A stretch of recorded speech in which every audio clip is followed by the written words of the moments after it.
I'm going to try to move forward with the workshop though, based on this audio. So please bear with me and I'll try to sort out this issue independently. Um, yeah, okay. Where was I? Let's hide this. So, yeah, where was I? I was talking about, so what we're going to be looking at is the differences primarily can be sort of isolated to these two areas where we're talking about like the way that these two modes save files. And the way that they save files really varies. There's a real difference between those two things. And then the other thing is that when we're looking at these files, we can also look at them from the standpoint of how do I say this? Like what the functionality is. And in terms of the main differences, we're going to be looking at things like layers, and then we're also going to be looking at like the masking potential for things like raw files and that sort of thing. So I think the best way to do this and to start is we'll actually enter develop mode, which is probably the lesser complicated of the two. We'll sort of explore it and then we'll slowly transition to edit mode and talk about like what edit mode's functionalities are and how it differs from develop mode. So let's do that. I have a bunch of just sort of sample images here. The images don't necessarily matter too much for what we're talking about today. We're just going to be talking about the tools. So um, if I go into develop mode, there's this panel on the left-hand side, which is very similar to the filter menu that we see on the in edit mode. So the main functionality here is that we have this masking tool, and then we have these sort of general application tools or effects that apply to the whole image. Just out of curiosity, how many people attended Rodrigo's workshop on masking that was earlier this week on, I believe, Tuesday or Monday? Just getting a feel for that because he talked about masking extensively. Nice. Thanks, Eric. William, awesome, and Marv, feature. Okay, so what Rodrigo would have told you is that masking is, and probably what you gathered from his workshop, is that masking is a function that allows you to select parts of your image and to make adjustments to parts of your image. So this can differ, but masking is a way to just isolate parts of your image. And so this can look like isolating images based on qualities like gradients, right? Applying a gradient to your image. It can look like a radial gradient, so applying an image outwards from a circular perspective. It can also mean brushing on, so choosing the parts of your image that you want to mask out or to apply an effect. And then the other thing, and this is newer in ACDSee, but it also gives you the ability to select components of your image. So masking the subject will mask the element that's in focus or most in focus versus masking the background, which represents the space that isn't the subject, right? The opposite of the subject.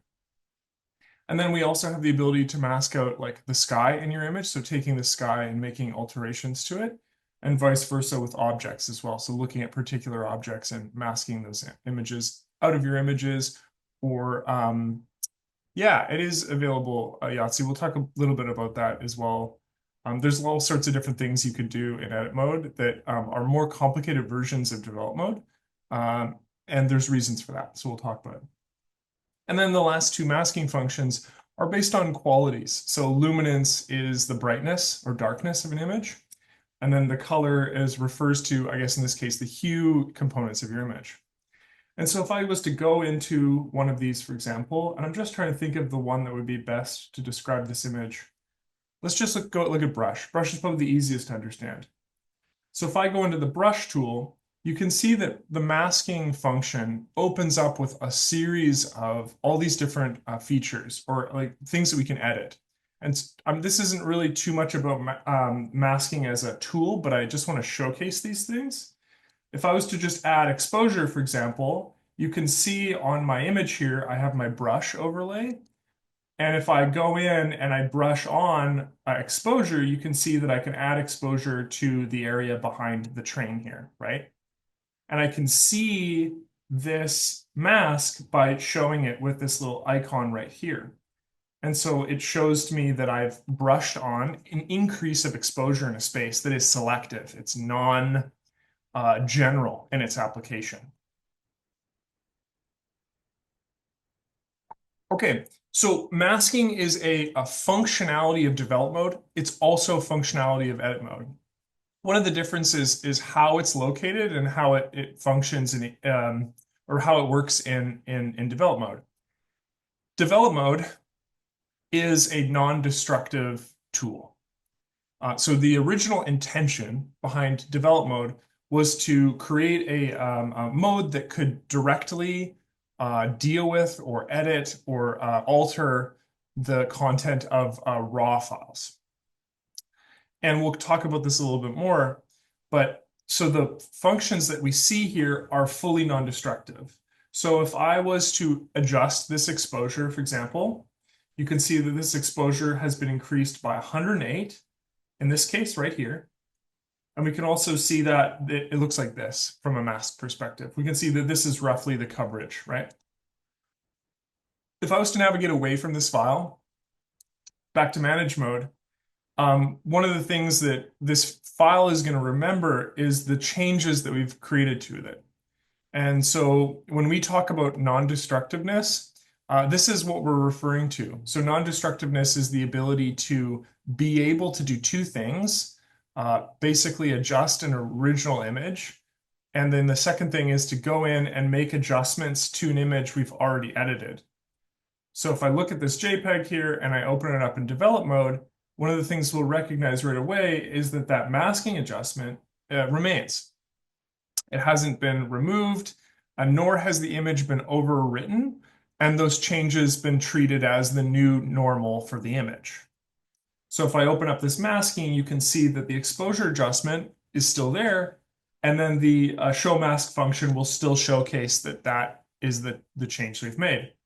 If we wanted to extend this mask, say, to the train track here, right? Now that's all has an increased exposure adjustment of about, it looks like 8 more than the standard. If I was to navigate away, again, that component is remembered. So develop mode is non-destructive in a very unique way. It's non-destructive actively in a way that edit mode isn't, and we'll talk about the difference there. What this means to you is that when you're making development changes in develop mode, you can be really confident that nothing you're doing is going to dramatically like affect the original image or the original copy of your image. So one of the things we can do is when we've actually made adjustments to the file, if we are uncertain of the adjustments that we're making, or we want to revert back to the original file, we can do that. So one of the ways we do that is we can do that by going into a tool and inverting our changes, like selectively. So that could be me reducing this exposure back to, say, let's just do the opposite now. Let's say, well, we could go in and we could reduce the exposure, for example. So if I navigate away, you can see that that reduced exposure is now active on this file. Alternatively, I can actually reset my image to its default values. Reset icons will be present for anything that I've adjusted, and there'll be this little reset icon here. And when we reset, what it's going to do is it's going to return back to its base values that the photo, I guess the original appearance of the image. In develop mode, we have this reset icon that appears at the very top of the actual development tools themselves. And that topmost reset icon is the one that's going to reset all of the values that exist underneath of it. So things like masking in general and white balance and light EQ and color EQ, etc. So by resetting this, it resets the image back to its original values. So when I click that, the photo is returned to its original values. One of the things you'll notice, however, though, is when I navigate away, even though that the file has been reset to its like state or natural values, there's still this little development icon that appears in the bottom left-hand corner of this image. And this just indicates to me that developments have been made to this image, regardless of whether or not they're active. If you truly wanted to reset this image back to its values like these that don't have any development icon, no development history, you'd have to maybe go right-click on the image and you'd have to restore it to its original values, and that will remove that icon from the image. we'll talk about this a little bit more, but I want to answer Chuck's question here. Chuck asked, is there any kind of indication icon that shows a photo is modified without a permanent save on it? Yeah, yeah. Okay, so um, that would be that, right? Um, in this case, the development icon appears regardless of whether or not those developments are like active on the image or if they've been reset. It just showcases to me that changes have been made. The other thing, Chuck, is that if I go in and make a change to my file, so let's go in and make that exact same masking adjustment. I'm just gonna brush on exposure here again in the above the train here. One of the things I can do is I can actually hide a adjustment from view. So my masking adjustment is live. You can see that it's live because this little blue icon here indicates to me that this is being shown to us. It's being displayed. If I unclick that and navigate away, it'll still show that development icon, right? So in this case, it has changes to the file. They're currently not being displayed, but the development icon is still there, present, telling me that adjustments have been made to the image. They're just not necessarily being displayed in this image. So there's not quite exactly what you're referring to, but there is ways in which that regardless of that icon being present, those changes can be exist in the background once we open up that image in development mode and we can see those changes. So develop mode has all of these functionalities that work together. And what we've been showing, right, is this masking change, this change to a selective part of my image. But if I just say, let's open up just like white balance, for example. So underneath these masking adjustments are all these generalized functions. There's literally a general tab that controls like really basic things like contrast and exposure, dehaze, vibrance, that sort of thing. And then there's more like unique functions, like in this case, white balance that will cool or warm an image, respectively. There's like light EQ, which is a more high performance way to adjust exposure in your image, adjusting things like midtones, shadows in my image, and highlights. I can go in and I can use these tools, but these tools, unlike the masking tools, are going to apply to the whole image rather than selective parts of my image. So masking in this case is really unique when it comes to develop mode in that it selectively adjusts part of my image, whereas all the things that exist beneath it are going to be, they're going to represent generalized changes, changes that apply to the whole image universally. Okay, so as I'm going through my image, as I'm making changes, like I said, this image is saving adjustments, right? Where do those adjustments go and how do they work? So one of the things I mentioned earlier was that develop mode was, in this case, it was developed, it was created so that we could edit raw files or edit, I guess, camera files. So this requires a bit of explanation. But one of the things that's really unique about JPEGs, PNGs, TIFF files, that sort of thing, is that they're non-proprietary. And what that means is that the information that's on those files can be edited by whomever for any reason, and you can save changes to those files directly. This is not the case for camera files. So if you have a Canon camera or a Nikon camera or whatever, all these different camera makers are going to have very particular proprietary RAW files. These RAW files are not something that ACDSee can directly edit. The reason for that is the same for every photo editing software. And the reason for that is because a company like ACDSee doesn't have access to the way that their, I guess, algorithm works for how to directly change particular like visual qualities to those files. So what I mean by that is if I edit a raw file, I can't really go in and like make a change directly to that raw file and just save the raw file and be done with it. What a program like ACDSee is going to do is it's going to have me make those changes to it and then save the file as a new file. In this case, the new file will be something like a JPEG or something like that. So my point here is that when we're interacting with raw files in develop mode, we can't actually save those adjustments to that file. So where does that information go? And that's actually really interesting. It's one of the ways in which develop mode is different from edit mode in this case. Is it creates ACDSee in this case will create something called a sidecar file. I'll show you what that is. Let's see here. Sort. Where did it go here? Yes. Sidecar files are, oops. Let me see. There it is. Sidecar files are these hidden files that exist when we're using ACDSee.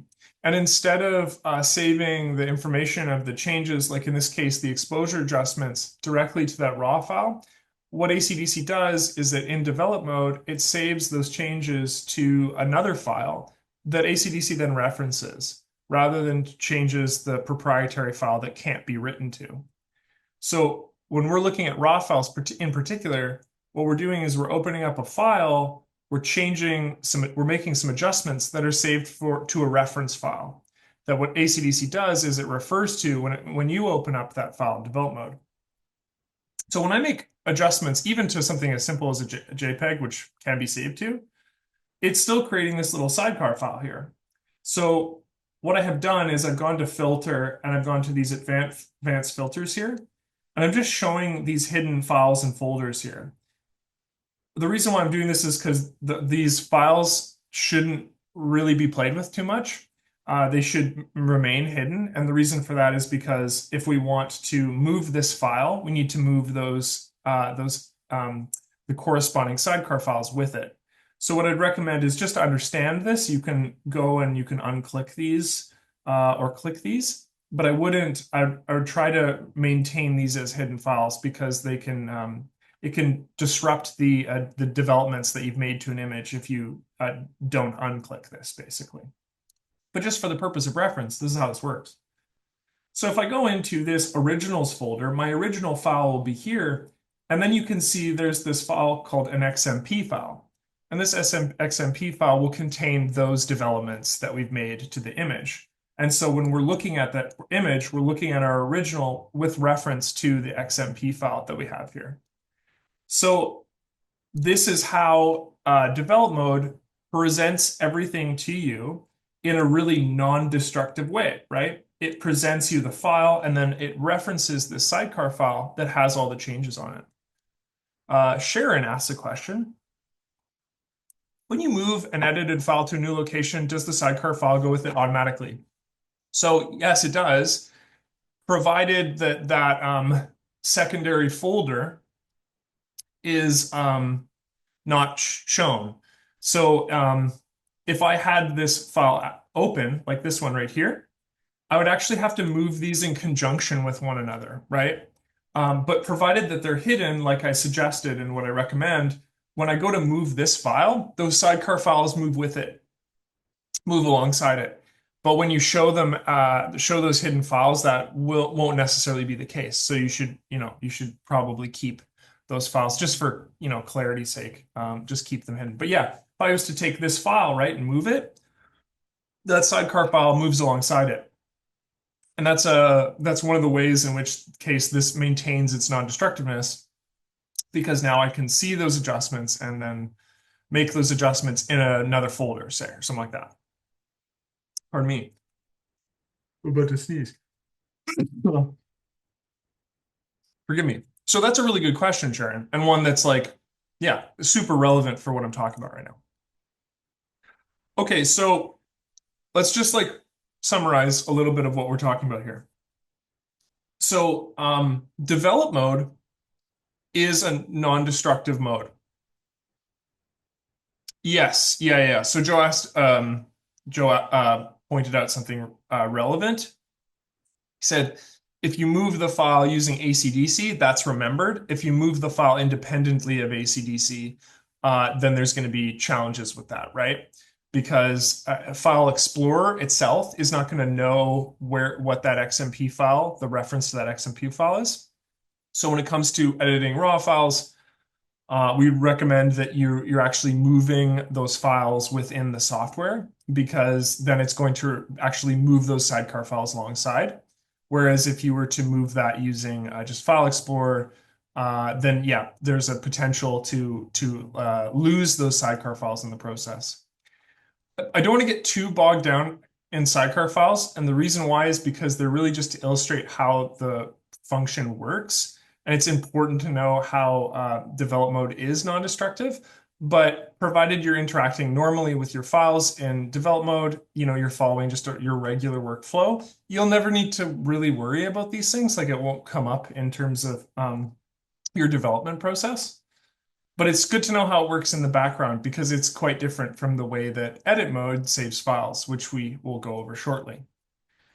So let's just reiterate a little bit, just for my own benefit as well. But develop mode, so the tool orientation in develop mode is slightly different than edit mode.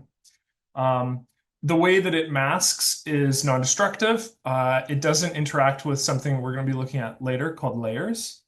But all of these changes, whether it be selective adjustments or generalized adjustments, are sort of applied at the same time in your image. And then when we make those adjustments, they're saved to our file non-destructively and in a way that enables us to revert or adjust or change these values as we see fit in the future. So this gives me this ability to be extremely, I guess, liberal with my adjustments on this file because I'm confident and know that everything I do is not necessarily dramatically affecting the original file. Now, keep in mind, I can always save a copy, right? Save maybe a JPEG or a PNG or some other file format of those changes, and that will, collapse that file and remove those development adjustments on the new saved file, whereas the original file will be left untouched and those developments will still be present. The benefit of this is this. If I'm like making adjustments to files and I'm often going through the process of, if I'm often going through the process where I intend that maybe there'll be further or future adjustments with my files, and this is a good way for me to edit my images. Like it's a fantastic tool because I know that I can always go back and tweak elements of my files. So when I'm working in it, I should maybe like maintain or keep a development file that's active. And then as I, create these files that I like and that visually appeal to me, then maybe that's when I go through the process of saving a file that's then collapsed and does not contain those adjustments. Yeah, so Marie. So if I was to say make these adjustments, not that I particularly am in love with this exposure, I can always save this as, right? And then I can save this as a new file. So let's just save this particular image as new. And if I click save, what it's going to do is this particular JPEG, the new one, Marie, this one doesn't have any active development adjustments. It's been like flattened now, right? And you can see that because that development icon is gone. So I can have my original file here. This is the file that contains those development adjustments. And these can be quite complicated. You can have a lot of different developments active during an image.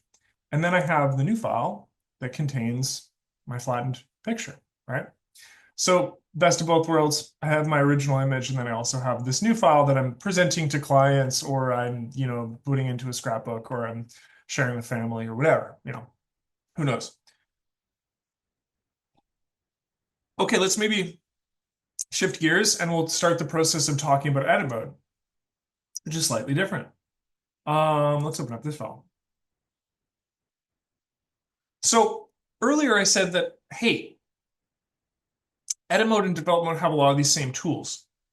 Those tools are located in this filter menu here. Edit mode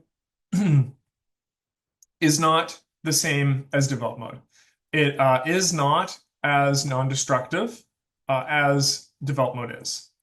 Edit mode does have fantastic capabilities, but you have to be a bit more literate in regards to where non-destructiveness exists and where destructiveness exists in the tool. Let's kind of talk about what edit mode is good for, because edit mode is good for a very different thing than develop mode is. So, I've talked about this extensively in other workshops. I'm sure Rodrigo's talked about this as well. Edit mode is a really, really powerful tool. It's if you imagine it this way, for those of you that might be more familiar with like other photo editors, um, like develop mode, it represents more of like a Lightroom style suite, whereas edit mode is truly more like Photoshop. So if you're familiar with that product analogy, that might help you a little bit. But edit mode is for making composition images, images that contain whole other images in them and blend them together to create something we call photographic art. This isn't always the case, but it is absolutely the sort of the what the tool is intended to be used for. Let me give you an example really quickly. A really, really, really quick example. Let's just reset this back to its original values. I'll open up this image in edit mode. And we will, well, let's do something really simple. And let's just remove this sky and replace it. This is kind of how we would combine two files. So in edit mode, something that I do a lot is I combine two images together to create a composition. And this is where the difference is, because develop mode doesn't have this functionality. It's not capable of doing this. What I'm going to do here, without going into too much detail, I'm going to select my sky I have here in my image. I'm going to take the selection that I have. I'm going to refine it. The refined selection is going to be pushed slightly into the hillside here. The selection is this red function right here. I'm going to click done. When I do that, what I'm going to do is I'm going to invert the selection. I'm going to go to select and invert. And then I'm going to mask this selection. I'm going to deselect. When I make that change, the sky in my image is now transparency. We know it's a transparency because it has this checkerboard effect. I'm going to go to add a file as a layer. And I'm simply just going to add a new sky.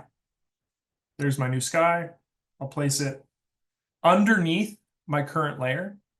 Again, the function of edit mode is to add all these different layers that enable me to create composition images. And I'm going to click commit. The intention of this was not to sort of showcase how to do a sky replacement in ACDSee, but to showcase that one of the functions of edit mode that makes it very different from develop mode is that you're not just interacting with one image and adjusting the lighting values in it. We're now adding more images. We're adding other things that create a composition that add and, create photographic art.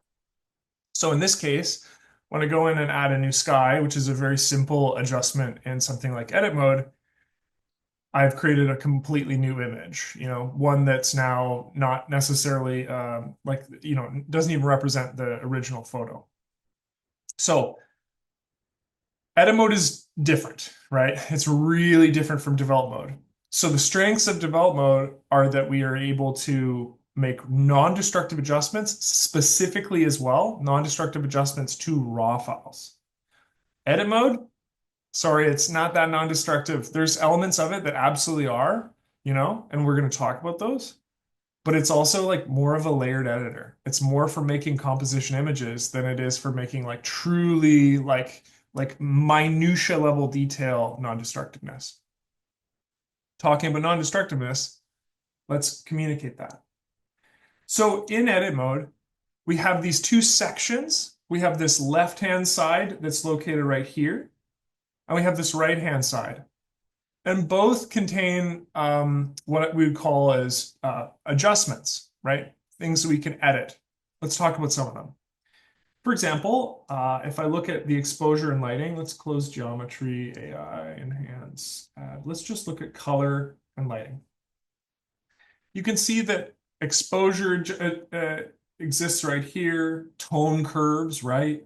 We have split toning, color wheel, these kind of tools. If I direct your attention over to underneath our layer panel to right here, you'll see that a lot of these tools exist here as well, but there's a really big difference between the two. The filters that exist on the left-hand panel, sorry, these are destructive. So if I'm going to make a exposure adjustment using the filter menu, I can be confident that what I'm going to be doing is, depending on what layer I've selected, that adjustment is going to be final. It's going to flatten those adjustments on my image. Let's give an example. Let's just stick with exposure. That's probably the cleanest and easiest to understand, just a simple lighting plus or minus. In this image here, this is the sky in question. This exists beneath my train layer. So I took this layer and I applied it underneath after I'd removed the sky from my image. If I click exposure, keep in mind I'm exposing the sky, not the train layer, right? You're going to see that the thing that will be exposed is the sky, the image that appears in the background of my image right here. So I'll just increase the exposure to about 15 and click done. Okay. What this has done is it's applied that exposure effect. It's applied it to this layer. However, we've now lost the ability to adjust the variables. So remember how I said that exposure was adjusted by 15? I can't really go back into this file and change that to 13 or 12, say. Okay.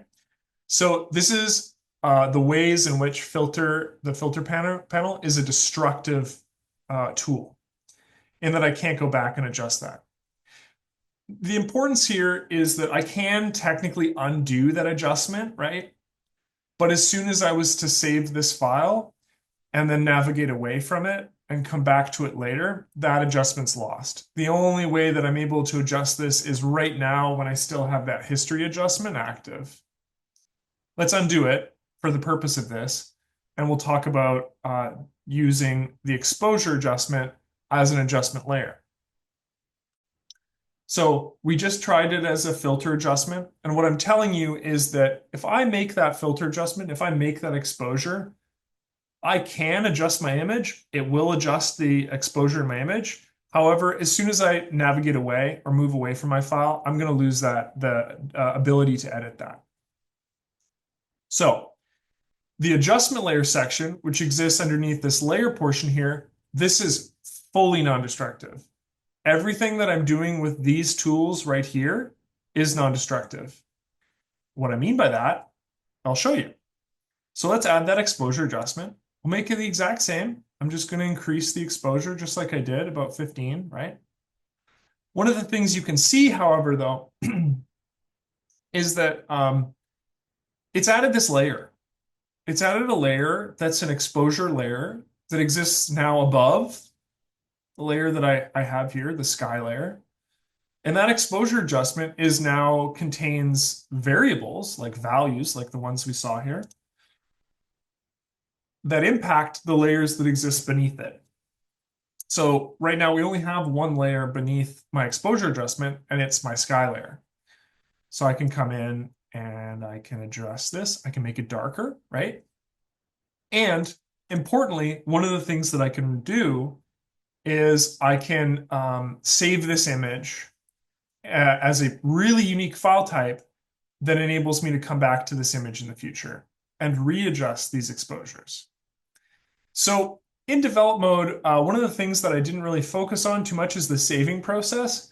And the reason why is because when I make adjustments to a file, it's just automatically saved. It's actively being saved as it's almost like a Google Doc or something like that, or like where it's just always being updated. In edit mode, I don't have the same luxury. So what I have to do is I have to instruct edit mode to save my file as something that is non-destructive, that contains these layers and information in it. So let's talk about that. If I go to File, right, and I go to Save As, or I click the Save button here, if I do that, it's going to bring up this window that prompts me to save my file. Um, the file format in question that we want to save that contains these non-destructive elements is this ACDSee file format. So this format is going to contain layers. And while containing these layers, it's going to also contain all of the adjustments that we've made to those layers. Additionally, it's going to contain masking. It's going to contain all these sort of functions that we've done within edit mode that preserve the editability of our files. So this enables me to create a non-destructive file. One of the things you'll notice, and Marie asked this question earlier in develop mode when we were talking about how do I save this image? How do I like flatten an image, right? I can do that in edit mode too. I could save this as a JPEG or a PNG or a TIFF file or something like that. But in so doing, what happens is that I would then flatten it and I would lose the ability to adjust these three layers that I have, right? So the beauty and the power of saving an ACDSee file format is that it contains all of those layers and the current variables that we can adjust. Let's illustrate this. Editable. I'm going to save this file. I'm going to make sure to save it as an ACDSee file format. Just a pause. I've talked about this a lot in different workshops. This is, it's not necessarily something that's like expressed in the save window. It's not expressed in the dialog window. It's not said, hey, save your file as an ACDSee file in order to preserve the editing functionality of it. This is just something you kind of have to know. And this is part of the reason why we've focused a lot on it in workshops and tutorials and that sort of thing, because this file format's really important. So I'm going to save it. It's going to write it. This will take a while. And then if I navigate away, what we're going to see is a brand new file, right, in my folder. There's my file that I was working on. That's the one that I was editing in develop mode, right? This is the one I saved in develop mode with the exposure adjustments. And then this is the file that I opened after I had changed the sky and made some adjustments to my image. This is the file that I've saved that contains non-destructive adjustments. So here I am 2 months later, and I'm like, oh, I need to change the exposure in that sky. It's not correct. I can go back into this file. I'm going to bring it into edit mode. Exposure is right there, along with the masking that I've done to this image, along with my base sky image that I'm seeing here. And if I click on exposure, there's the adjustment. It's right there. I can increase it, I can adjust it. It's editable in the future. So the power of edit mode is preserved when we save our file as a editable file, as an ACDSee file that contains all of these adjustment variables. Now, this is a really simple file. Like it's one mask to the mask in this case is this section right here. It appears to the right of our image. Unfortunately, it's kind of beyond the scope of this workshop and something that Rodrigo talked about in the previous workshop. But all we need to know is that masks enable us to make selective adjustments to our image. The selection we made was selecting the sky out of this image. Exposure adjustment, it is this, in this case, it's applying a increase or a decrease of exposure to my image. And then I have my sort of second file, my another image file that I'm editing in this case. So in this way, we have the ability to fully edit our images non-destructively. Okay, so earlier we talked about the filter menu and we talked about it being destructive. And this is true, okay? This is true. These are destructive adjustments. But some of you might be wondering, okay, well, why include those at all? Why include those in this mode? I'll explain why. So some of these filters have some really in-depth functionalities to them, right? Some things like, I wonder if exposure is even a good example of this. It isn't. What's a better example of this? Tone curves. levels, perhaps, maybe light EQ. Yeah. So these tools have all these different functionalities, which again are kind of beyond the scope of our workshop here. But if I wanted to take really, really advanced lighting adjustments to my image, I could open up these filters and I can make adjustments to my image and I can save them and it will save over my particular file. But one of the benefits or the beauty or the function that we love about edit mode is we can also make duplications of files. For example, let's make a duplication of our train file here. And when I do that, you can see that, so here's the original train file here. And then over top of it, I have this file here. This one, we'll just rename it. We'll just call it a duplication. Well, I can make, because I've made a duplication of this file, now if I make a filter adjustment, right, that's going to flatten that image, it's going to apply that effect and it'll just be done. Well, now I'm only making it to the duplicated file. So I actually still preserve my original colors and lighting qualities in my original train file, but I can make really advanced filter adjustments to duplicated images. So what I can do is by using a duplicated file, I can actually kind of, sort of, apply these destructive adjustments while still maintaining these original files within my document. What does this look like? We'll go back into light EQ, I guess. We'll just make a tone curve. We'll make a lighting curve adjustment. So here I don't know, made a pretty basic curve adjustment to my image here. Ooh, not like that. There we go. And I clicked done. And so this curve adjustment is visible on this file. You can see the difference here. But the difference being that I still have my quote unquote original layer with the original masking on it. So if I was to save this file, right, I'm going to save it. I already saved it as a ACDSee file, so I just need to overwrite that save. When I navigate away from this file, I can just go back in. And when I go back in, well, there it is.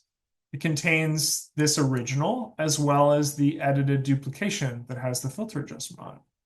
So if there's a filter I really like, I'm really fond of because it has a unique tool functionality that I maybe can't replicate using masking, well, then all I need to do is duplicate my file and I can use one of those filters.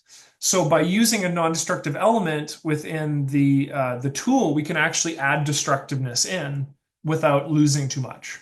Does that make sense? Louise, you sound excited about that.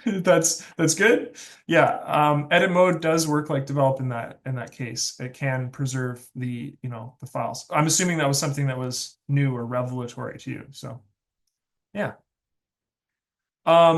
Let's see here. So we talked about in edit mode. Awesome. I'm glad this was useful to you.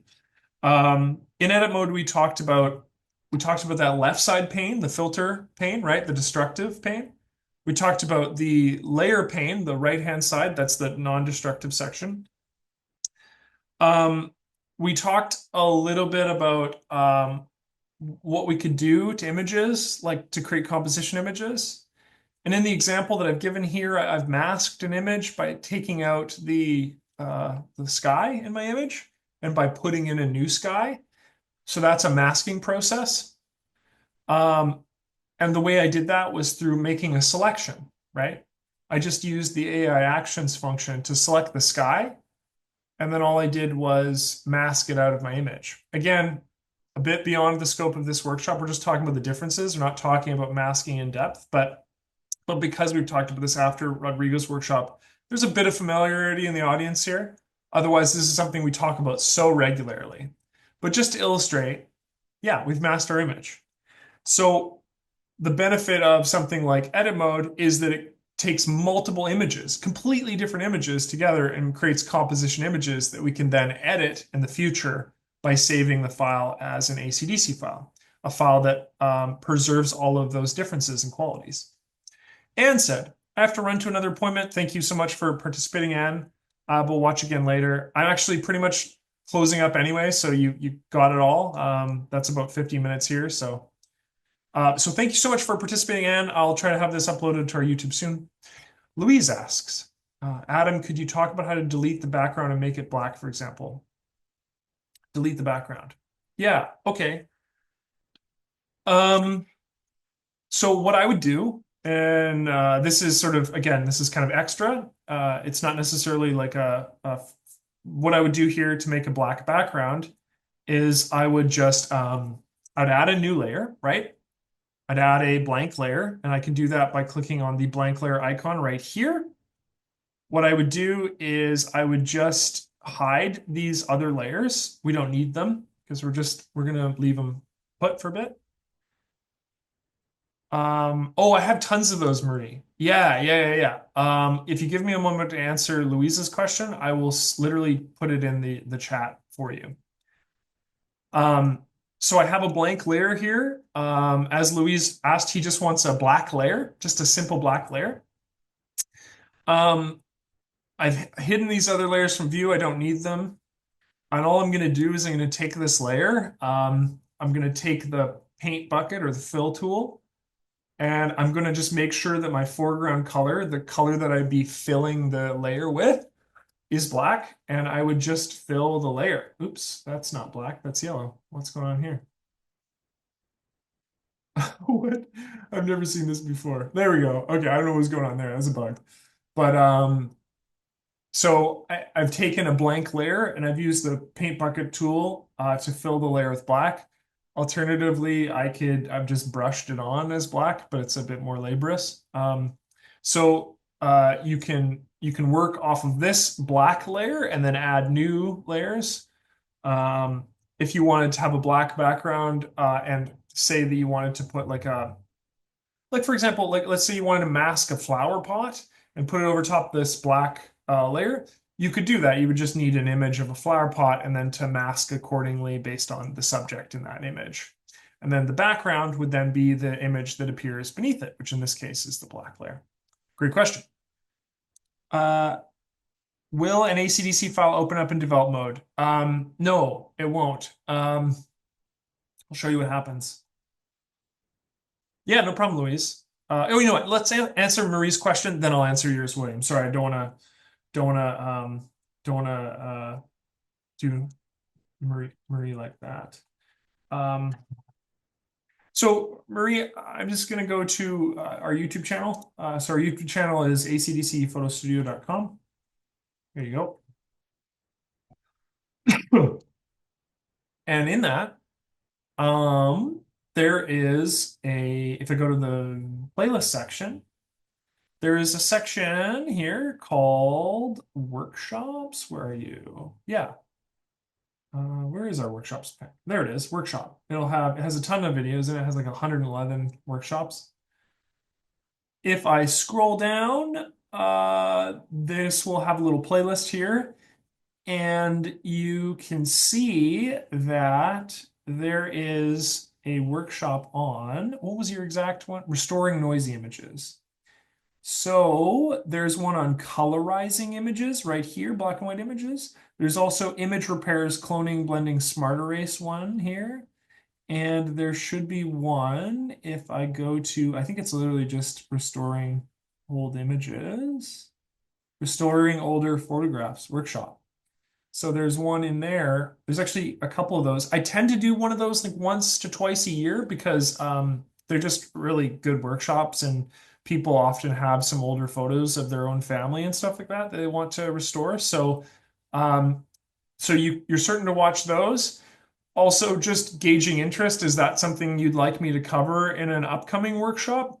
Because I'm happy to do that. Maybe that would give you something to look forward to, Marie. Also, I don't know if other people would like that kind of workshop. If you would, I'm happy to schedule one. It's one I love doing. So just gauging interest on that. How many people would be yes or no, just interested or not interested? Happy to do that, you know.